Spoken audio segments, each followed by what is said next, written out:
કુદરતી આફત રૂપે વરસેલા કમોસમી વરસાદને કારણે ખેડૂતોને ભારે નુકસાની વેઠવાનો વારો આવ્યો છે।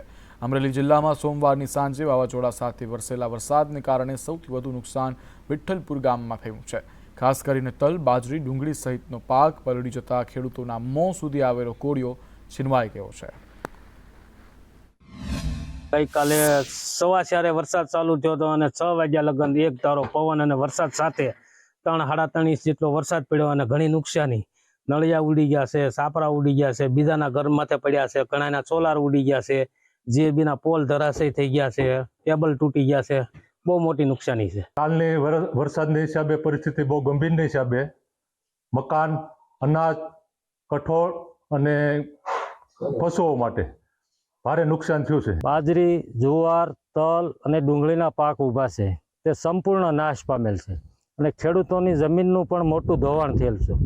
તો ગુજરાત સરકારને મેં પણ આજે પત્ર લખી અને જાણ કરેલ છે કે વિઠ્ઠલપુર ગામ અને તાલુકાની અંદર જ્યાં ગામની અંદર નુકસાન થયું છે ત્યાં તાત્કાલિક સર્વે કરી અને વળતર ચૂકવવા માટેની સીએમ સાહેબને મેં રજૂઆત કરેલ છે।